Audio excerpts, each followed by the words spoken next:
जय श्री कृष्णा दोस्तों, जय श्री राम, जय श्री राधे।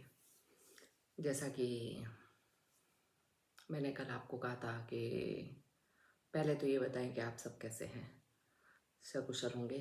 परमात्मा से प्रार्थना करती हूँ कि सब हॉस्पिटल ना दिखें और अपने घर पे स्वस्थ रहें, मस्त रहें। कैसी भी विपदा आए लेकिन सुख शांति से रहें।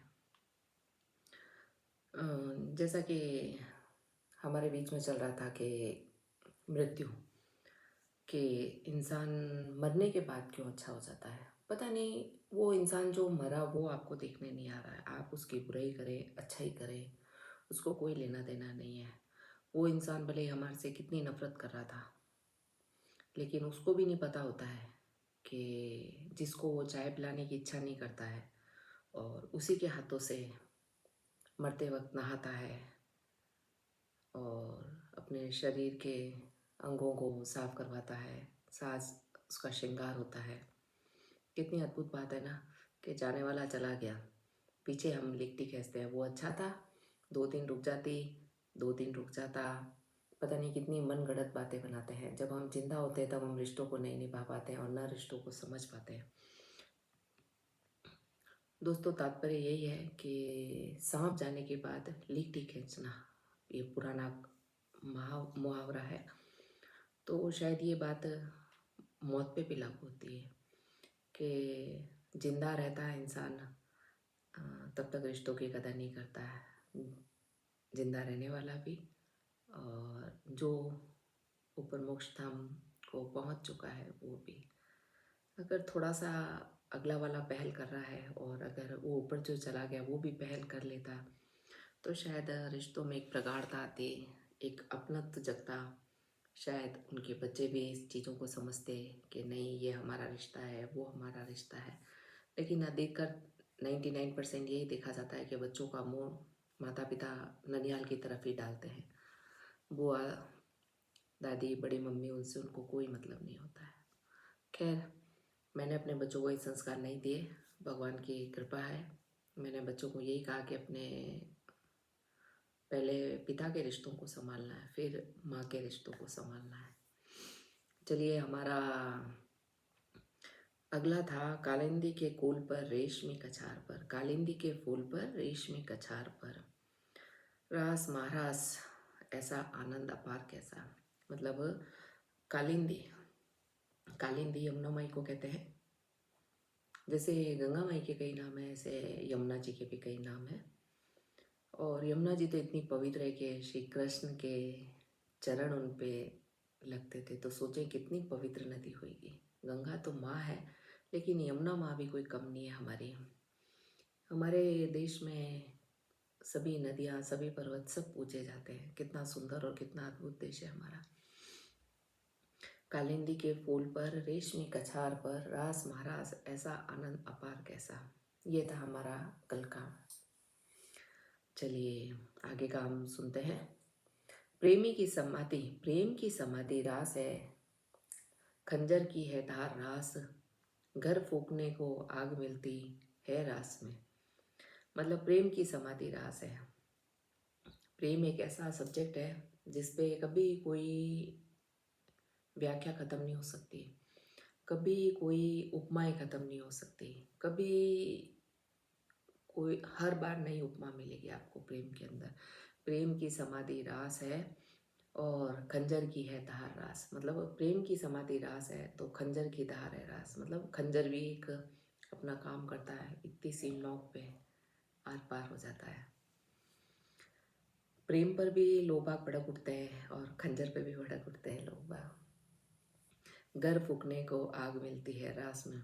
मतलब घर फूकने के लिए आग मिलती है रास में। जगत के बंधन की, मोह से सुलझने की, जगत के बंधन की, मोह से सुलझने की, भव रोग काटने की दवा है रास में। मतलब जगत के बंधन की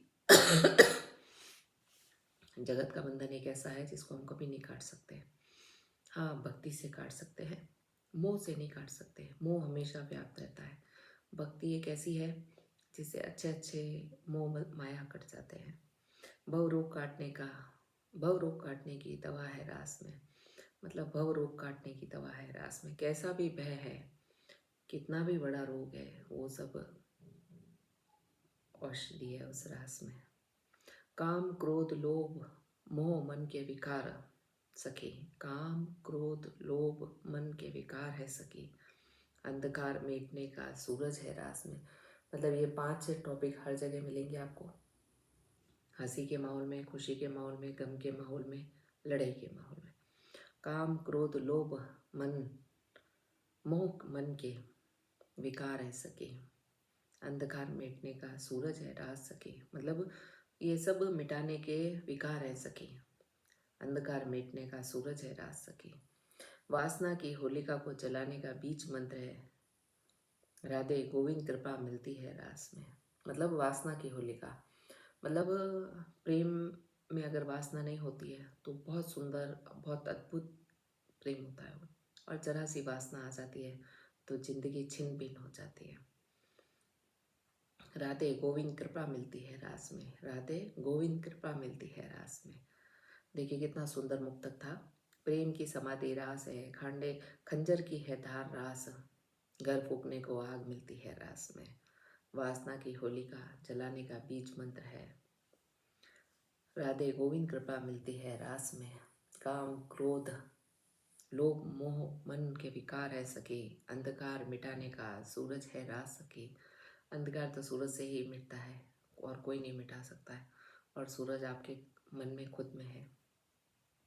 जगत के बंधन की मोह से सुलझाने की, जगत के बंधन की मोह से सुलझाने की, घर फूकने की आग मिलती है रास से, घर फूकने की आग मिलती है रास में।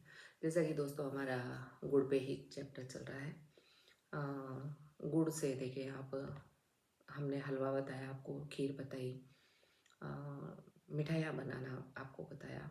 उसी तरह आप अगर मीठे खाने के शौकीन हैं, शुगर पेशेंट है, तो सबसे बढ़िया एक कटोरी गेहूं का आटा सेके, एक छोटी कटोरी घी के साथ में एक कटोरी गुड़ को मेल्ट करके रखें। और अगर आपके पास ड्राई फ्रूट है तो भी, और ना है तो भी, ये गरीब भी बना के खा सकते हैं, और अमीर तो खाते ही हैं, उनको तो कुछ चीज़ों की ज़रूरत होती ही नहीं है। लेकिन हाँ, जो मध्यम वर्गीय परिवार है और जो गरीब तबके से रखते हैं, वो भी इसको अपनी दिनचर्या में शामिल कर सकते हैं, तीज त्यौहार पे शामिल कर सकते हैं। एक कटोरी गेहूं का आटा और एक ही कटोरी घी और एक ही कटोरी आपको गुड़ लेना है बारीक काट के। गेहूं को आप सेक लें ब्राउन होने तक, भूरा होने तक, और जब वो सिक जाए तब उसमें गुड़ वो जो मेल्ट करा हुआ है उस आटे को उसमें डालें और थाली में हल्का सा घी लगा के उसको जमा दें। 1 महीने तक आपकी ये मिठाई ख़राब नहीं होगी। और अगर ड्राई फ्रूट है तो उसको उससे सजाएं, बर्क है तो उससे सजाएं। चलिए, जय श्री कृष्णा, आप सभी को साधुवाद। मेरे चैनल को देखते रहें और सब्सक्राइब करें, लाइक करें, क्योंकि थोड़ी मनी की मेरे को भी ज़रूरत है और आपके बिना मेरे को मनी मिल नहीं सकता, इसलिए जय श्री कृष्णा।